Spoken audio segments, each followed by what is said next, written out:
Mother-in-law purposely flooded and ruined our house, so we kicked her out. I may as well tell you all what mother-in-law has done. We'll never be on speaking terms again. Long post. On Friday I arrived home from work and there was something wrong. There were puddles on the floor, water was dripping down the walls, and the ceiling was warped and had bubbles of water trapped in it. I realized that a pipe must have burst and I flew into a panic. The first thing I did was get to the breaker box and turn off the electric for the house. I called my husband crying and told him to call a plumber to come out immediately. I ran upstairs to get some old towels to try to save our hardwood floors from water damage. In all of this, I forgot about my mother-in-law. When I got to my bedroom, she was sleeping on my bed. You know when you can tell someone is pretending to be asleep. She woke up and put up a fake groggy voice and said, "Oh no, I must have dozed off while I was drawing a bath." That's when I realized I could hear the bath running. I ran into the master bathroom and the tub was overflowing. The overflow drain was clogged with a washcloth. The water was flowing from the tiled bathroom and sinking into the carpeted master bedroom. The carpet from the master bedroom to the stairs was completely saturated with water. Water was trickling from the top of the stairs to the first story below. The master suite is directly above the living room, and the ceiling was warped and looked like it would buckle any minute. There were places where the ceiling looked like it had exploded. I believe that she did this on purpose. The amount of water damage looks like a pipe burst somewhere, not that a bathtub was slowly spilling over during a short nap. I think she turned the bathtub on as soon as we left the house on Friday morning. The way she woke up and knew immediately that she had flooded the house by leaving the bathtub was suspicious. I'm supposed to believe that she woke up and had her alibi ready before her eyes were fully open. What she said wasn't the answer to a question. I had just walked in. She had an answer ready to a question she knew I would ask. Does this make sense, or am I being crazy? I turned off the bathtub and I just started screaming bloody murder at mother-in-law. I told her to get out and that she is never setting foot in this house again. She kept saying, "I'm sorry, it was an accident." And I kept screaming at her. She left the bedroom and went downstairs to her room and tried to lock herself in. I screamed through the door that there's no hiding from what she did. She said through the door that she was scared of me and that she would wait for my husband to get home. I told her that my husband is the one she should be scared of. He arrived home minutes later as I was mopping up puddles with towels and blankets, crying my eyes out. He started crying too. This man never cries. His house was a big project that we worked on for years. We spent many weekends making improvements to the house together. This house is our baby. I told him either he can deal with his mother or I will. He went to her room and got her to open the door. He asked her what things she needs in order to survive the night. She started crying and said she didn't want to go. He said we all have to. The ceiling might collapse. Pack some things. I'm taking you to a hotel. She still refused. He got me and said, "Can you pack some stuff for her?" I obliged. I know her medications and where to find them. They all went into a shopping bag with a change of clothes and some extra underwear. He told her that she could leave now and spend the night at a hotel or refuse and spend the night in jail. She chose the hotel. He drove her to the shittiest motel in town and paid for one night.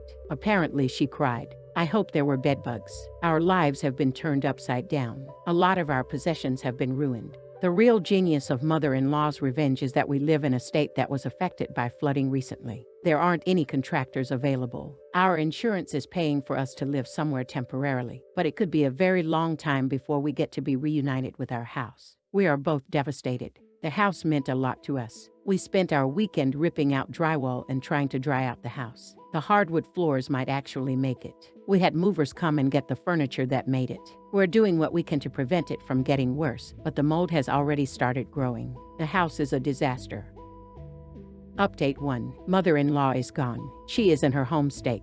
I had some hesitation about posting this because frankly I received some unhealthy comments on my last post. I appreciate that many of you are angry on my behalf. It has been heartwarming to get so much reasonable advice and support.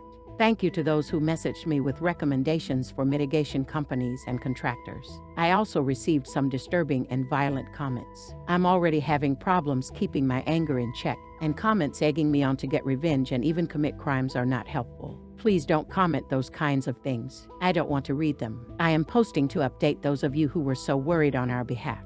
We are making lots of progress and it looks like insurance will take care of most of it. My husband and I couldn't bring ourselves to deal with her in person. We truly don't ever want to see her again. We coordinated with my husband's sisters and decided that the best thing to do would be to ship her things directly to one of them. I packed her things in boxes. Most of her things survived. The guest bedroom didn't have much damage. Anything that was left in the living room or front hall was wet. We also have a closet in the front hall where we keep shoes and coats. Every single shoe got wet, so most of hers were ruined. We didn't want her to accuse us of stealing or throwing away her things, so we packed them anyway. I want her to see the damage that she did. Anything of hers that got wet was dried, but not washed. Some of them smell like mold. Good. Let her do her own laundry for a change. We mailed it all to one of my husband's sisters. It was only 3 moving boxes worth of stuff.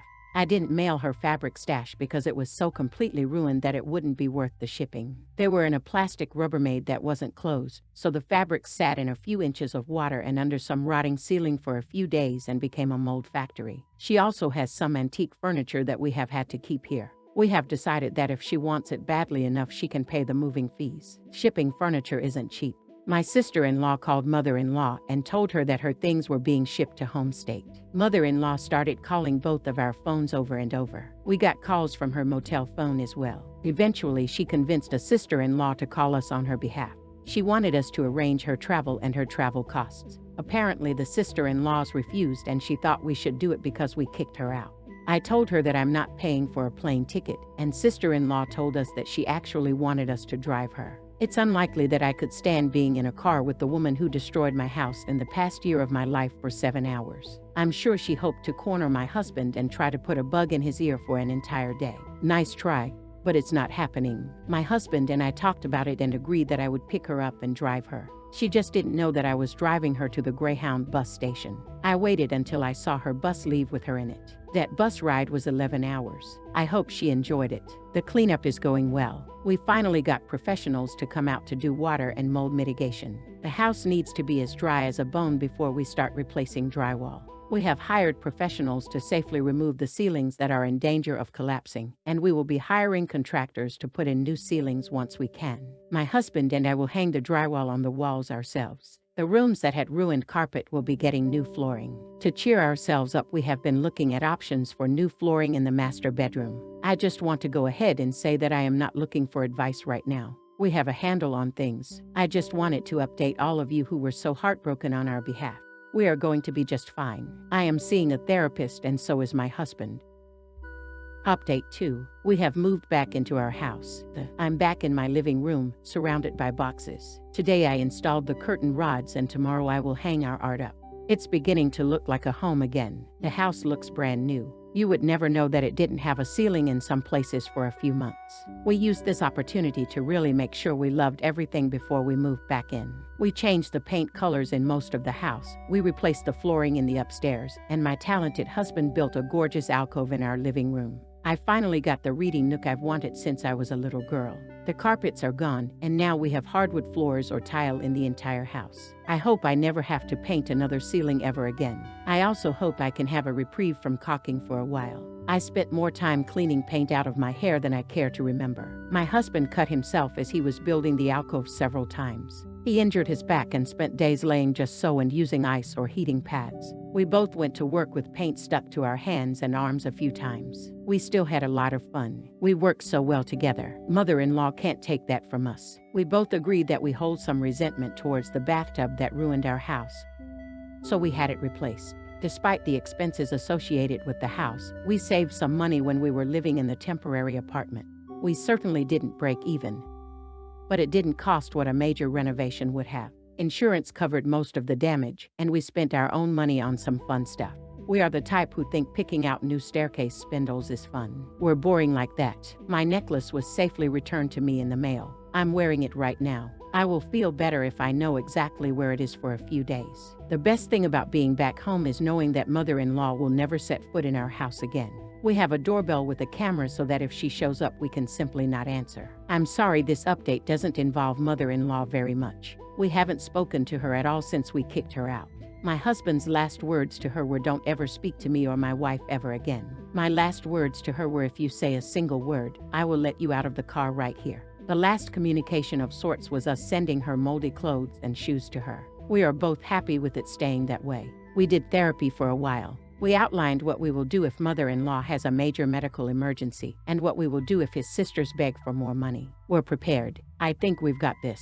Overall, life is pretty good. We think we might be getting a dog soon. Mother-in-law is slowly pushing everyone away from her. In some ways, she did us a favor by severing our relationship with my sister-in-laws. We can finally start having our friends over to our house again, now that we don't have a cranky old lady throwing a fit every time we have guests. Things are looking up. Thank you to everyone who has given good advice, made me laugh on a bad day, validated my feelings, and given me a place to vent about my situation. This sub has been a great comfort to me. Now let's see what the community has to say. Opinion number 1 says, so I've just wrapped up your saga and simply had to comment. I'm so happy that you have your house back, and despite the stress and insanity, that it's even better than before your mother-in-law went nuts on it. I'm especially happy about the reading nook. I wish much happiness for you and your hubby and much luck with NC, as well as no guilt for staying that course, as I know some struggle. I also want to commend you for doing what you can for nephew. My sister is a horrible narcissist along with many other things and has put my nephew through hell, so I've been where you are, trying to keep him sane and safe and whole. My best advice is to do what you can when you can, and always be an open ear and a shoulder for him. Even if it's not much, it will be the world to him.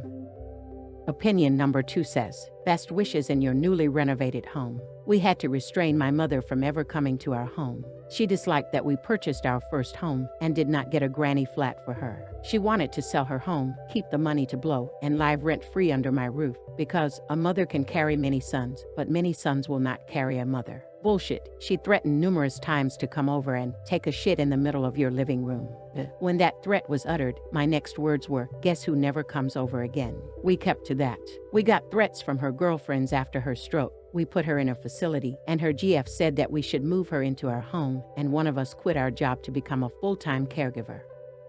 Opinion number 3 says, so I just spent like the last hour reading everything that has happened until now. What a ride. It was a stressful read, but so cathartic at the end. I actually read this post without knowing your story, but once I realized your mother-in-law ruined your house, my interest was piqued and I had to go back and read it. I'm happy that you and your husband have your lives, necklace, and home back, and with some awesome improvements. Your nephew's situation at home sounded pretty awful, but I'm glad he recognizes that you and your husband are sane and not how mother-in-law portrays you. Also, that you can provide him some support and relief from your in-laws. How about you guys? What do you guys think about this whole situation, and what would your advice be for OP? Let's all discuss in the comments section below.